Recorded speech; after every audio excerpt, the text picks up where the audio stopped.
펴주시기 바랍니다. 5개 함께 하겠습니다.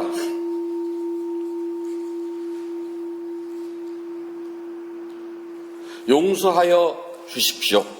용서하여 주십시오. 용서하여 주십시오. 용서하여 주십시오. 몸으로 지으너, 입으로 지으너, 마음으로 지으너. 이 세 가지로 인한 모든 허물이 사라져서 병없이 수명이 장수하고 위험이나 원수가 없어지고 좋은 선언의 결과만 생겨서 이러한 입으로 붓다 보배, 담마 보배, 쌍가 보배라는 높고 귀한 세 가지 보배와 오늘 스님께 지극한 마음으로 두 손 모아 교만을 없애고 존경을 다하여 합장하여 배우고 예배를 올립니다.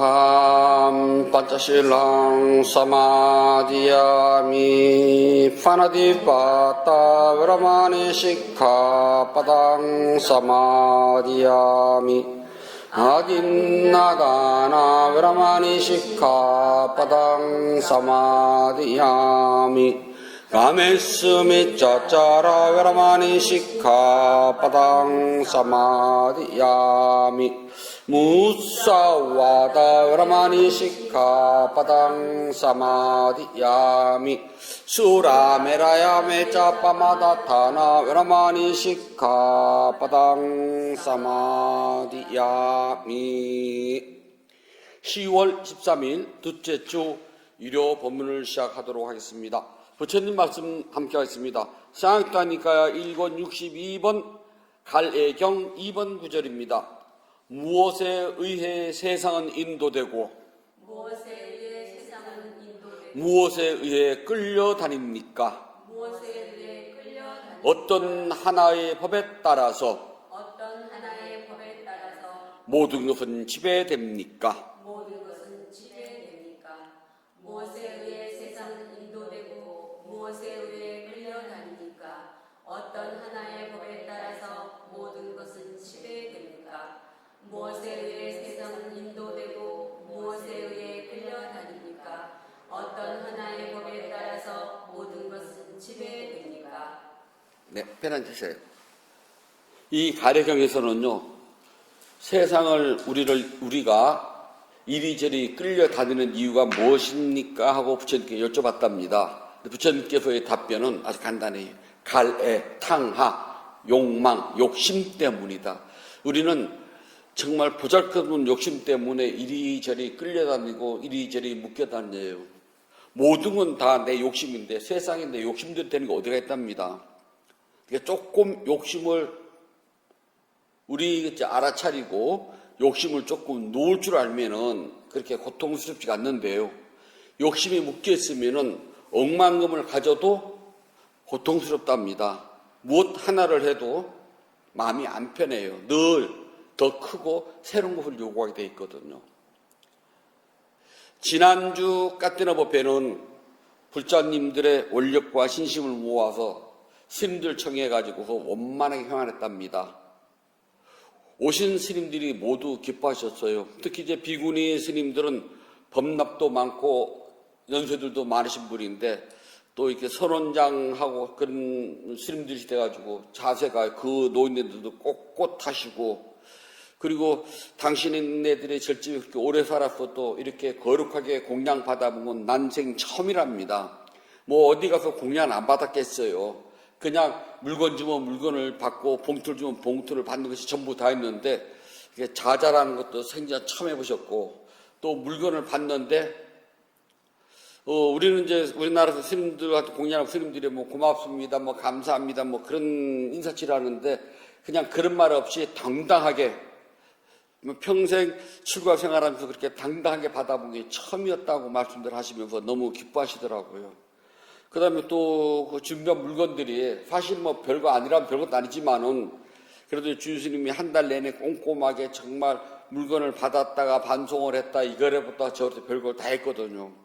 그래서 스님들께서 전부 다 유용하신 물건들이기 때문에 잘 쓰실 겁니다. 물론 그 연세 많은 스님들이 꼭 쓰지 않더라도 당신의 상자나 후배들한테 그냥 물려줄 수 있는 물건들이고 너무 기뻐하셨답니다. 그래서 주지 스님이 한 며칠 동안 그 스님들한테 찬탄의 전화를 받느라고 기뻐하시고 저도 옆에서 보고 참 기뻤답니다. 우리가 좀 사세가 넉넉하고 신도가 많으면 더 많은 스님을 청해서 공양은 이렇게 하는 겁니다 라고 좀 보여주고 싶은데 사람 크게 두 가지가 있대요. 학습 효과를 갖는 사람, 학습 효과가 없는 사람. 무엇인가를 보고 저건 내가 모르는 거네, 저거 배워야 돼, 저걸 배워서 나는 이렇게 저렇게 한번 써봐야지, 또는 이거를 내 식대로 좀 좋게 써봐야지 그러고 자꾸 배우는 사람, 그 사람은 발전하고 그런 사람이 지도자를 있으면요 그 조직은 단단해지고 발전해 나간답니다. 그런데 학습 효과가 없는 사람, 무엇을 가르쳐줘도 배우지도 않고 배우려고 하지도 않는 사람, 지도자가 그런 사람이라면 국민이 불행해져요. 스님들은 이 신도들을 대접할 때 우리는 지도자잖아요. 근데 스님들이 학습 효과가 없으면은요 맨날 죽도 먹은 자리예요.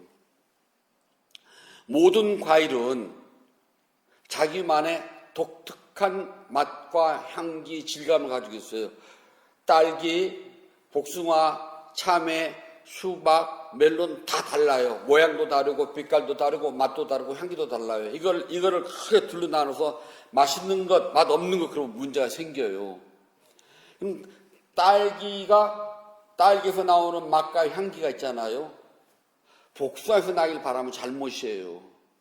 복숭아에서 나오는 맛과 향기를 수박에서 찾는다면 그것도 잘못이잖아요.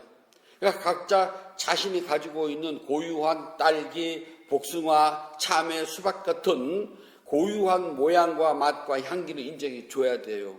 그러면서 좋은 건 배워야지 학습 효과거든요. 근데 우리는 지금 좋은 과일인데요. 우리 건 좀 많이 상했어요. 걱정이 된답니다. 심히 걱정이 돼요. 젊은 스님들이 있어야 할 텐데요. 조직이 튼튼하려면 피라미드 구조하지만 된답니다. 근데 우리 불교는 지금 역피라미드예요. 밑에는 없고요. 위만 많아요. 걱정이 정말 저도 많답니다.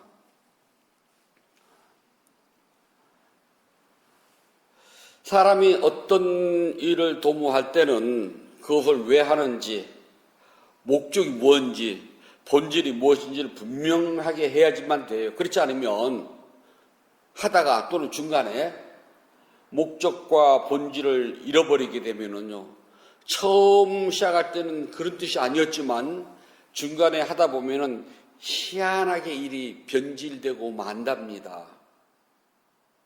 결혼을 할 때 반드시 목적과 본질이 있어요. 연애를 할 때 예전 중매그래는 모르겠어요. 요즘 연애를 하다 보면 상대의 장점과 단점을 다 보고 그다음에 계산을 튕겨보잖아요. 내가 저 사람을 장점만 볼 수도 있고 단점을 볼 수가 있어요. 단점이 많은데도 결혼을 한다 그러면은 그 중에 장점 하나가 모든 단점을 상쇄시킨다는 소리고요. 아무리 장점이 많아도 단점 하나가 마음에 거슬리지 못하는 거예요. 그럼에도 불구하고 결혼을 할 때는 서로가 바라는 목적과 본질이 있어요. 그런데 어느 날 그 목적과 본질을 잊어버리면은 반품을 한답니다. 우리가 무슨 일을 하더라도 목적과 본질을 잊어버리면요, 그 순간 그 일이 끝장이 나요.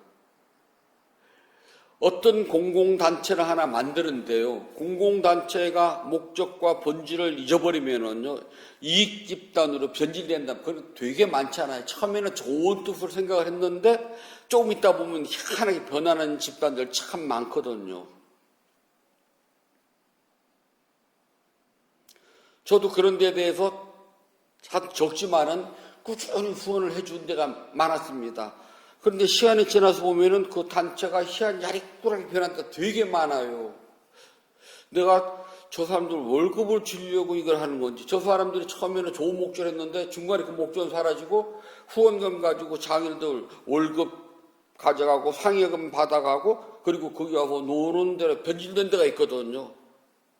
그냥 사정없이 다 끊어버렸답니다. 근데 지금은 그래도 몇 군데로 또 꾸준해요. 왜냐하면 목적이 안 변했으니까. 즉 본질이 그대로 간다는 소리를 합니다. 그 처음에 가졌던 목적과 본질을 잊어버리게 되면은요, 우리가 계산하지 않았던 정말 엉뚱한 방향으로 흘러간답니다. 그래서 어처구니 없는 일들이 벌어져요. 맷돌은 어처구니가 없어서 못 돌리잖아요. 못 돌리는 맷돌은 아무짝에 쓸모가 없답니다. 그런 것들은 개인이라든지 소속된 몇 사람의 이익을 위해서만 흘러가는 게 많답니다. 지금 우리나라 스포츠 단체 중에서 뭐 축구협회, 배드민턴협회, 대한체육회가 그런 방향으로 흘러가는 거잖아요. 그러면 사람들한테 지탄을 받게 된답니다. 그리고 이제 그런 단체들은 수익을 내야 되는 이익단체에 불과하지 말아요. 참 안타까운 일이 많답니다. 그렇다면 우리는 어떨까요? 우리는 쌍가라 그래요. 한문으로는 승가라고 번역한답니다. 승가는 스님 한 명을 칭하는 게 아니에요. 3명 이상, 4명이 될 때 승가라고 그래요. 그러니까 3명이면 승가가 아니랍니다. 반드시 4명이 될 때 승가라고 그래요. 그래서 카테드랄 할 때는 여하튼 간에 4명을 채운답니다. 그래야지만 승가라고 하는 이름이 붙게 돼요. 그러니까 몹시 중요하거든요. 우리 쌍가는 부처님께서 직접 만든 제자들의 모임, 제자 단체의 모임이 인도말로 쌍가예요. 그냥 연합회, 그 소리가 똑같아요. 근데 인도 사람들은 쌍가라고 그래요. 그래서 부처님 당시 때는 장사꾼들도 쌍가라고 그랬어요. 자기들 모임이니까 인도말 모임이에요. 그런가 하면 다른 이교도 집단도 쌍가라고 그랬어요. 전부 다요. 그런데 워낙 불교가 세가 강하다 보니까 쌍가라는 말은 불교에서의 스님들의 조직체에만 쓰는 용어로 국한되고 다른 단체들, 다시 말해서 뭐 서양말로 길드라고 그러잖아요. 그 직공연합회, 뭐 대장장이 쌍가 그런 말 쓰지를 않았어요. 또는 몹수 쌍가 그런 말 쓰지 않게 돼요. 그리고 오직 스님들만 쌍가라고 해요. 지금도 인도에서는 쌍가 그러면 스님들밖에 없어요. 그래서 쌍가는 어디든지 부처님께서 속한, 다시 말해서 붓다에 속한 그 소리를 합니다. 그래서 저희도 카테드랄 할 때 붓다에 속한 열애향사 쌍가라고 그래요. 만들어졌지만 그때 당시에 무언가를 하기 위해서 만들어진 쌍가, 우리가 현전상가라고 그래요. 오늘 이 행사를 위해서 지금 4명 이상의 스님이 모였다 했어요. 그래서 붓다에 속한 열애향사 쌍가 또는 붓다가 속한 부처님께 늘 함께 한답니다. 불교 최초의 절은 중림정사라고 그래요. 지금은 그냥 벽돌 쪼가리만 몇 개 있고 터만 남아 있어요. 빈비사라 왕이 부처님과 동갑락입니다. 일찍이 왕이 됐어요. 부처님보다 더 일찍 왕이 됐어요. 아버지가 일찍 돌아가셔가지고요. 그래서 부처님이 아직 부처님 되지 않았을 때 보살 시절에 왕사성을 지나가는데 그 소리를 듣고 빈비사라 왕이 찾아옵니다. 그래서 여러 가지를 떠봤더니 오직 휴관 목적은 깨달음을 성취하기 위해서라고 답변을 하자, 만약에 당신이 붓다가 되신다면 제일 먼저 우리나라에 오셔서 나를 제도해 주십시오 라고 부탁을 해요. 부처님은 묵묵히 승낙하십니다. 그리고 시다르타요, 좋은 왕이 되려면 어떻게 해야 됩니까? 좋은 지도자가 되려면 어떻게 해야 될까요? 백성을 괴롭게하지 마십시오. 법을 함부로 이랬다 저랬다 바꾸지 마십시오. 지도자는 정을 해야 된답니다. 라고 해서 길을 떠나가요. 그리고 붓다가 되신 후에 첫 안가를 마치시고 바로 해제를 하자마자 가서 제도를 하십니다. 왕으로서는 처음 제도를 받아요.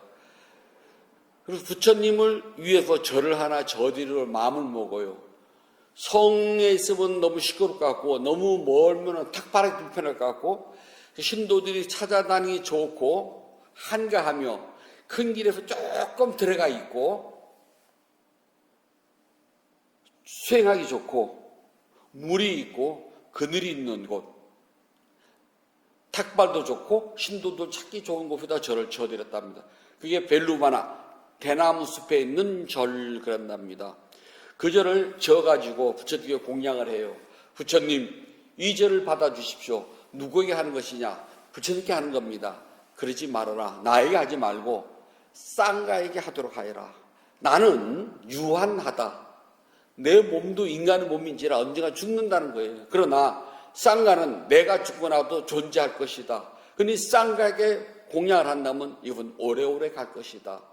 그래서 최초에 나온 말이 부다에 속한 쌍가에게 이 절을 공양합니다. 그래요. 그래서 모든 공양은 부다에 속한 쌍가에게 공양을 한다. 그래서 우리 카테나도 그렇게 공양을 했답니다. 그래서 스님들은 쌍가는 그래서 늘 스님들 그리고 복수를 써야 돼요. 부처님께서 직접 만드셨다고 그러잖아요. 그래서 이 쌍가의 무리에 들어오기 위해서는 쌍가에 속한 대중들, 현전 상가가 10명, 저 변두리로 가면 4명, 처음에는 10명이었어요. 10명이 모여가지고 저 사람 받아줍시다. 그러면 쌍가로 들어와요. 그중에 누구 하나라도 안 돼요. 그러면 못 들어오는 겁니다. 그래서 쌍가가 점차 늘어났어요. 나가기도 쉬워요. 나갈 때는 다른 스님들한테 앞에서 나 오늘부터 나갈래요. 나 스님 안 할래요. 그러면 그냥 또 원대복귀 되는 거예요. 하나 들어올 때는 반드시 10명이 모여야지만이 된답니다. 근데 스님들은 출가를 했을 때에 출가의 목적과 본질이 있어요. 출가의 목적과 본질은 뭐냐 하면은 물론 목적과 본질을 잊어버리지 않는 상태에서 뭐 다른 걸 한다? 글쎄요. 근데 이제 요즘은 스님들이 우리의 출가의 목적과 본질을 잊어버려요. 우리의 출가의 목적과 본질은 깨달음의 성취랍니다. 부처님께서 직접 알려주신 그 방법 그대로 내가 실천 수행해서 부처님께서 깨달은 것과 똑같은 깨달음을 성취해서 내가 윤회에서부터 완전히 벗어나도록 해야 되고, 그리고 그렇게 수행을 해서 깨달은 결과물을 가지고 신도들에게 알려주는 것이 우리의 출가의 목적이고 본질이에요. 근데 정작 이거는 안 하고요. 다른 엉뚱한 뭐 사회사업, 복지사업 뭐 등등등등으로 다 가요. 출가의 목적과 본질을 잊어버렸다는 겁니다. 그러니까 스님들이 불사를 하기 위해서 수익사업을 한다고 그래요. 뭐 절에서 뭐 매실청도 담궈서 팔고 매주도 담궈서 팔고 장도 담궈서 팔고 막 그렇게 해요. 약초도 뭐 팔고요. 우리는 그걸 버리자고 들어온 사람이거든요. 스님들의 기본은요, 출가한 기본은 뭐냐 하면은 걸식, 유행 2가지입니다. 밥은 얻어서 먹고, 그 다음에 수행을 위해서 떠돌아다니는 게 우리 근본 목적이에요. 한 군데서 안주하는 것이 아니라. 걸식, 유행 이 2가지가 우리 기본 대원칙이랍니다. 그래서 동양을 하고 돌아다니기 위해서라면 필수적이 필요해요. 세 벌의 옷, 홀랑거로 못 다니잖아요. 동양 밥그릇 있어야 되잖아요. 길 가다가 갈증나면 물병도 하나 있어야 되잖아요. 어두운 숲길을 가다 보면 뱀이나 뭐 그럴지 모르니까 지팡이도 하나 있어야 되잖아요. 더우면 부채질도 해야 되잖아요. 비가 오면 우산도 있어야 되잖아요. 그 다음 옷이 떨어지면은 꿰매야 되잖아요. 그러니까 바늘실도 있어야 돼요. 그러니까 머리가 길면 안 되잖아요. 깎아야 되잖아요. 칼도 있어야 돼요. 칼이 있으면 숫돌도 있어야 돼요.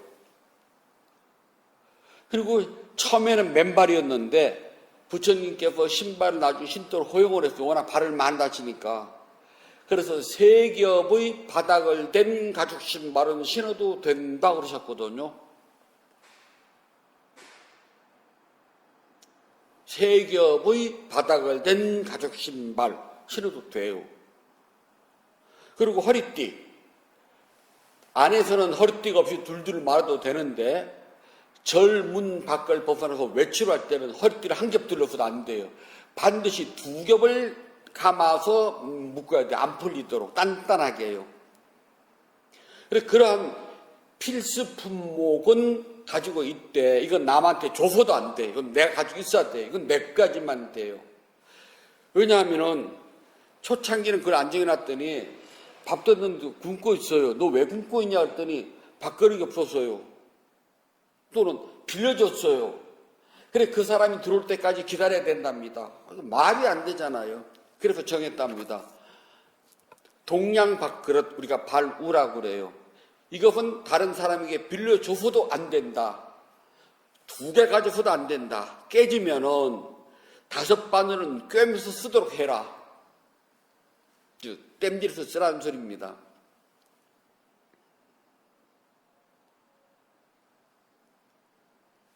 그래서 동양 밥그릇을 들고 누더기를 입고 이 집 저 집 다니면서 음식을 빌어서 내 손으로 해먹는 게 아니라 먹고 그 다음에 한적한 곳을 찾아다니면서 수행을 해서 깨달음을 성취를 해라. 이게 우리의 목적이고 본질이에요. 근데 지금 우리는 절에 살잖아요. 안주를 한답니다. 근데 문제가 생겨 그러다 보니까요. 자, 그러다 보니까 하라는 수행은 안 하고 나이는 먹어가고 뭔가 해야 된다는 걸 보여줘야 되니까 자선사업을 하든 복지사업을 하든 사회사업을 하든 뭐 그걸 해요. 그래서 이제 그 지역의 이름을 알리고 막 상장을 받고 막 찾아오고 하는 것이 자기가 출가한 목적인 줄 잘못 알고 있어요. 망가는 겁니다. 우리의 목적과 본질은 그게 아니라는 점. 참 되게 안타까운 일이죠.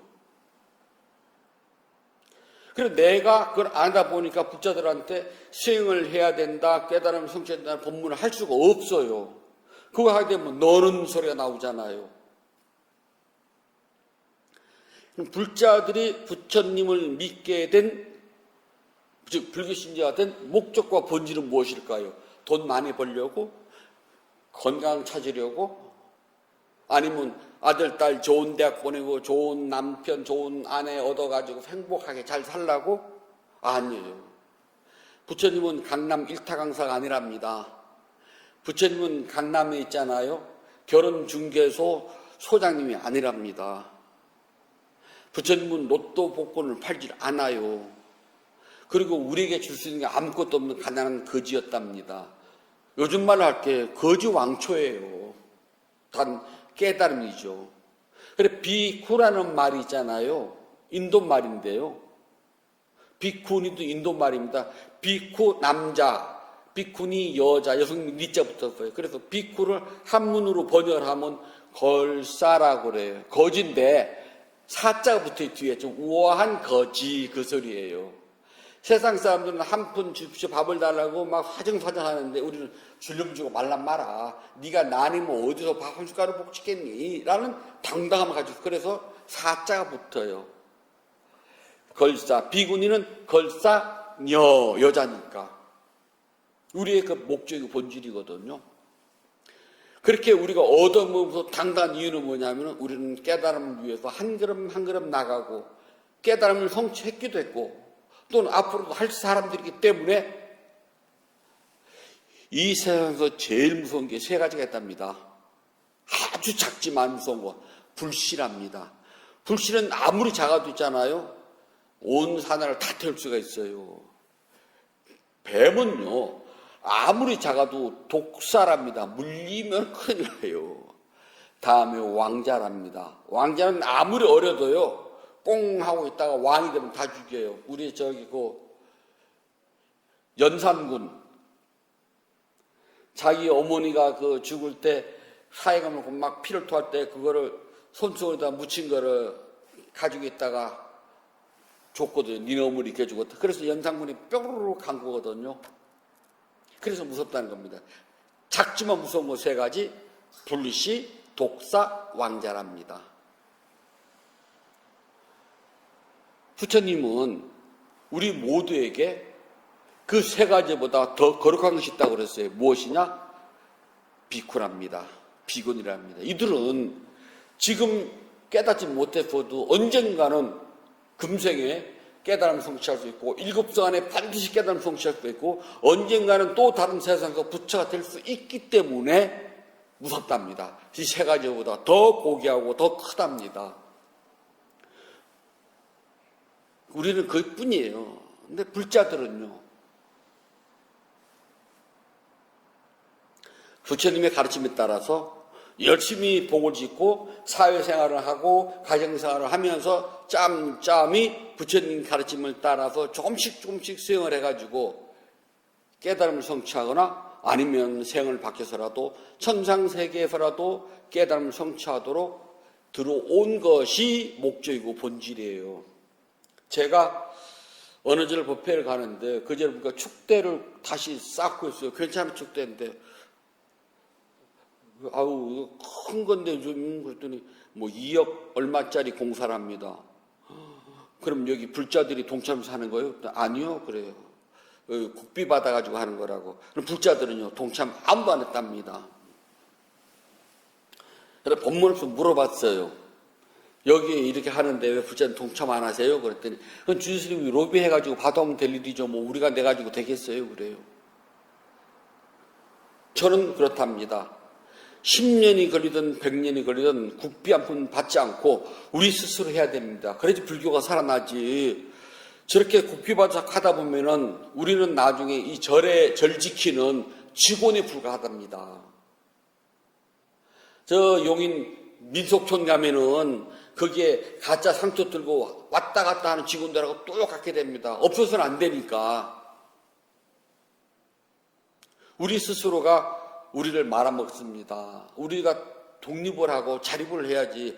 저거 바라다가는 정부에 콕겨가지고 오라면 오고 가라면 가고 무엇에 의해 세상은 인도되고 무엇에 끌려다니니까 어떤 법 하나에 따라 모든 게 지배됩니까? 욕망이라고 그러잖아요. 불자님들이 동참을 하셔야 된답니다. 근데 참 안타까워요. 저런 깨끗하게 될지언정 불자들이 그러니까 2억이 넘는 공사인데 불자들이 10원짜리 동전 한 푼을 안 냈다. 그래서 이제 전체를 이렇게 다는 못하고 예산에 맞춰서만 하고 딱 끝내야 돼요, 그게. 그래서 또 다음에 예산 나오기를 기다려야 된답니다. 그래서 불자님들이 왜 불자가 됐어요? 목적과 본질에 대해서 그날도 물어봤답니다. 복 많이 받기를 바란다면 다른 말을 바꿔서 이야기할게요. 로또 복권 1등 당첨되길 바란다면 최소한 복권을 사야 됩니다. 복권 한 장이 얼마인지 모르겠다마는 뭐 최소 5,000원인가 500원인가 모르겠네요. 아무튼 네? 1,000원이요 최소요. 최소 1,000원을 투자를 하고 나서 뭐 10억을 바라든 뭐 1억을 바라든 바라야지 1,000원도 투자를 안 하고 그걸 바란다면 도둑놈이지. 그 말이 됩니까? 복을 받으려면은 최소한 로또 복권 한 장은 사야 되지 않습니까? 제 이야기거든요. 로또 복권도 안 사고 1등 당신을 어떻게 바랍니까? 여기 와서 그냥 눈만 멀끔멀끔 뜨고 부처님한테 절 3번 한다 되겠습니까? 그런 경우는 없답니다. 그랬어요, 제가요. 그러니까 왜 내가 불자가 됐는지 목적과 본질도 모르고 들어온 거예요. 부처님께서 복을 주셔요. 그 복은 세상에 여기서 말하는 갈애, 탕하, 욕망의 복은 아니거든요. 부처님은 그걸 없애라고 그랬잖아요. 이걸 없애야지만 행복해지고 이걸 없애야지만이 닛반을 성취할 수가 있고 윤회로부터 벗어날 수 있다고 우리에게 가르치셨고 우리는 그게 있는지 몰랐는데 알았어요. 아, 욕심이 나를 괴롭게 하고 욕심이 나를 얽매고 욕심이 나를 이끌고 다니는구나. 그리고 우리는 그래서 벗어나는 법을 배운답니다. 그 중에 하나가 이 돈이 나를 이리 끌고 다니고 저리 끌고 다니니까 한 번쯤 버려보자. 그래서 절집이 불전함을 보고 공덕함이라고도 그래요. 공덕을 짓는다 또는 희사함, 기쁘게 버린다. 세상 누가 돈을 버린답니까? 그러나 여기 와서 기쁘게 버려요. 왜? 욕심을 버렸으니까. 그런데 그것도 안 하고 그리고 절은 목이 분명하답니다. 불전함에 들어가는 건 부처님 거. 내가 10원이라도 저 축대부를 하는데 내겠습니다 하는 것만 그게 들어가고 아무 소리 없이 저한테 주는 건 제 거. 또 예를 들어서 무슨 일이 있는데 돈을 저한테 암만을 줬습니다. 제 통장으로 또르르 돈이 들어왔어요. 그 스님 언제 먼 날이라서요 보내왔으면 이거를 나보고 쓰라는 건지 나 혼자 알아서 쓰라는 건지 아니면 다른 데서 아무 뒷말이 없잖아요. 그건 아니거든요. 제가 암만을 보냈으니 이것을 이렇게 써주십시오 해야 돼요. 그렇지 않으면 제가 혼동, 이건 나 혼자 다 쓰라는 거야? 그러니까 최소한 저는 기본 양심은 있거든요. 이런 명분으로 이걸 보내왔으니 이분의 뜻은 아마도 이렇게 유익하게 써달라는 거겠지. 그래서 제가 지혜를 쓴답니다. 지난 결제 때 어떤 불자님이 그 돌아가신 그 아버지 재산날이라고 돈을 암만을 보내왔어요. 근데 아무것도 없이 그냥 그래서 돈을 저한테 넣었어요. 이거 어떻게 쓰라고 나한테 다 준 거야? 그렇잖아. 뒷말이 없으니까. 이걸 여기서 얼마는 스님께 쓰시고 얼마를 공양해 써달라는 것도 아니고요. 또 이 돈을 전부 다 사족에다 써주셔야 하는 것도 아니고 스님 개인이 쓰라는 것도 아니고 목적이 불분명하면 안 되거든요. 분명해야 되거든요. 그러나 저 착하거든요. 그렇구나. 그래서 그 돈을 몽땅 선방에다 보냈습니다. 그래서 산중 공양에 써주세요. 아무것도 상관없거든요. 왜냐하면 전 목적 없이 받은 거니까. 예를 들어서 불자님들이 아버지 재판날이니까 그리고 저한테 돈을 보내왔으면 전 그것밖에 모르잖아요. 그럼 내가 조금만 해줘도 다 된 거 아니에요. 제 입장에서는 그래요.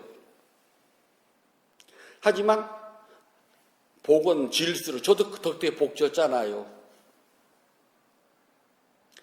그래서 온 산중 수덕사 안에 수덕사 컨절 그 다음에 수덕사의 각 선원들 그렇게 가지고 쫙 다 했답니다. 그래서 많은 스님들이 다 기뻐하셨어요. 오히려 이렇게 또 따져보면은 택배비는 내가 손해야. 그건 내가 부담했으니까. 그렇게 목적이 분명해야 되는데 없다는 거죠. 우리가 목적과 본질 그래서 나오는 거예요. 그래서 절에서 이렇게 분명히 목이 딱딱 떨어져요. 그래서 불자님들도 내가 왜 불귀신이가 됐지? 간단해요. 깨달음 성취해서 이 징그러운 중생의 몸을 벗어나서 니빠나 세계를 가기 위해 니빠나를 성취하기 위해서 우리는 불자가 됐답니다. 이걸 잊어버리면 안 돼요. 잊어버리더라도 가끔씩은 한 번은 생각을 해봐야 돼요. 하루 종일 생각하지 말고요. 그냥 어쩌다 한 달에 한두 번이라도. 그러니까 우리는 일주일에 한 번을 생각하기 위해서 법회를 한답니다. 그래서 부처님께서는 불자가 신도가 되어서 목적과 본질을 잊어버리지 않으면 세 가지 법을 잘 갖추라고 된다고 말씀하셨답니다. 첫 번째는 감각견을 잘 보호해라. 보고 듣고 맛보는 6개의 감각, 우리 몸에 있는 눈, 귀, 코, 혀, 몸, 마음이랍니다.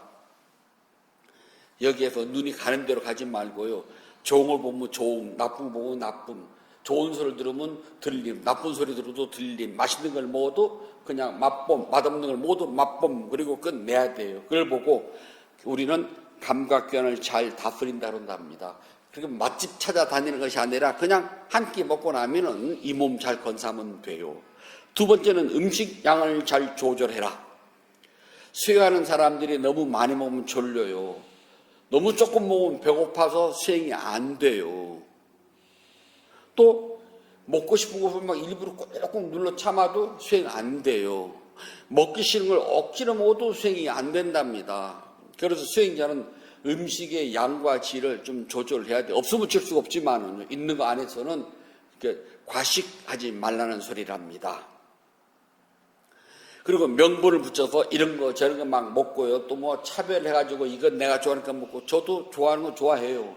하지만 최소한 좋은 하고는 먹어요. 말씀하고는 먹고요. 그래야지만 그래서 조금 욕심이 덜해지거든요. 그래서 적당한 양을 먹어라 수행할 때는. 세 번째는 제일 중요하답니다. 깨어 있어야 된다. 이거 중요해요. 너무 당연해요. 깨어 있다는 것은 세상 사람들은 깨어 있어라고 하는데 뭘 어떻게 깨어 있느냐고 물으면 그걸 말하지 못해요. 그냥 깨어 있어야 된다고 그래요. 어떻게라는 게 중요해요. 불교는 늘 어떻게라는 방법론이 나온답니다. 부처님 이전에 인도 사회에서는요, 깨달음 이야기했는데 어떻게라는 말이 없었어요. 어떻게? 신에게 열심히 기도하면 돼. 그래서 신에게 평생 기도했는데 나는 스스로가 알잖아요. 난 깨닫지 못한 것 같아. 그래서 이런저런 스승들이 나와서 이런저런 수행법을 막 이야기하는데 가봐도 어떻게가 마음에 안 들었어요. 근데 부처님은 그 어떻게를 나름대로 개발하셔가지고 인도 종교 흐름 역사상 최초로 어떻게를 구체화하신 분이랍니다. 어떻게? 부처님은 알아차려라. 6 감각기관 내에 들어오는 모든 대상을 있는 그대로 알아차리면 늘 마음이 깨어있게 된다. 깨어있는 마음이 있을 때에 깨닫게 되는 것이지 깨어있는 마음이 없으면 깨닫지가 못한다가 부처님 말씀이랍니다. 사실 가장 어려운 것이 깨어있기예요. 다시 말해서 감각기관을 보호하는 것도 할 수가 있고 음식량도 조절할 수가 있는데 늘 깨어있는다는 것은 쉽지가 않답니다. 깨어있으면 수행은 반은 한 거예요. 쉽지는 않답니다. 그리고 감각기관을 잘 보호하려면 깨어있지 않으면 감각기관을 보호할 수가 없어서 서로 맞물려 돌아간답니다. 음식량을 조절하는 것도 깨어있지 않으면 조절이 안 돼요. 즉 감각기관을 잘 보호한다는 것은 깨어있다는 소리고 음식량을 조절한다는 것도 깨어있다는 것과 똑같답니다. 그래서 이 세 가지는 함께 물려서 돌아가요. 그렇게 될 때에 수행은 저절로 이루어지고 머지않아 금생에 반드시 깨달음을 성취할 수가 있답니다. 깨어있으려면 전제 조건으로 자신의 의도를 잘 알아차려야 된답니다. 항상 의도를 알아차리면 항상 깨어있게 된답니다. 의도를 놓치면 깨어있으면 자꾸 멀어져요. 그렇지 않으면 감각기관이 시키는 대로 굴러갈 수밖에 없어요. 그래 무엇을 하더라도 가끔 한 번쯤은 의도를 챙겨야 된답니다. 문 열려고 함, 손 달려고 함 그렇게 의도만 챙겨도 깨어있으면 반이 이루어지고 당연히 수행도 반도 이루어진 셈이고요. 마찬가지로 깨달음도 이제 반 된 거예요. 그냥 문 앞에까지 왔어요. 문고리를 잡았다 떴다 하지 말고 힘차게 미세요. 그럼 열린답니다. 그래서 내 몸과 마음은 내가 주인이에요. 몸과 마음의 부림을 받지 말고요. 내가 몸과 마음을 부리면 된답니다. 불자는 주인이에요. 그래서 내가 주인이기 때문에 나는 내 몸과 마음을 잘 부리고 다스린답니다. 내가 주인이기 때문에 나는 부처님을 믿게 된 목적과 본질을 잊지 않아요. 불자로서 목적과 본질을 잃지 않는다면 반 성공한 거랍니다. 나머지는 조금만 더 가시면 돼요. 부처님께서 말씀해 주셨습니다. 사니타니까야 1권 62번 마음경 3번 구절입니다. 갈애에 의해 세상은 인도되고 갈애에 의해 끌려다니노라. 갈애라는 하나의 법에 따라서 모든 것은 지배되노라. 갈애에 세상은 인도되고 갈애에 의해서 끌려다니노라. 갈애라는 하나의 법에 따라서 모든 것은 지배되노라. 갈애에 세상은 인도되고 갈애에 의해 끌려다니노라. 갈애는 하나의 법에 따라서 모든 것은 지배되노라. 10월 13일 둘째 주 의료 본문을 마치도록 하겠습니다. 법회 회향하겠습니다. 272쪽 펴주시기 바랍니다.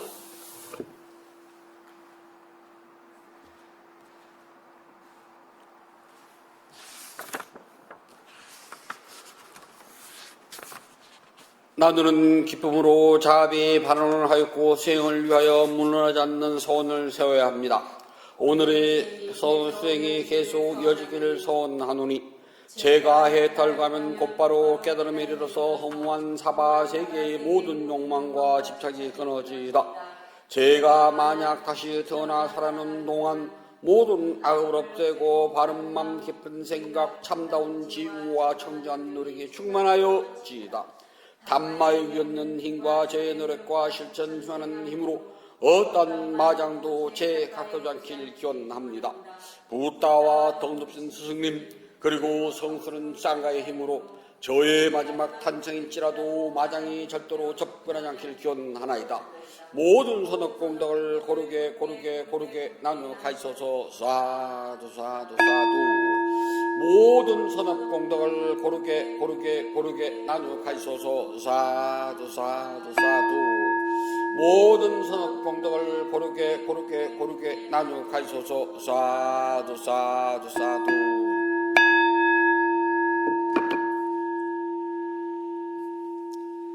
10월 13일 둘째 주 유료 법회를 마치도록 하겠습니다. 행복하세요.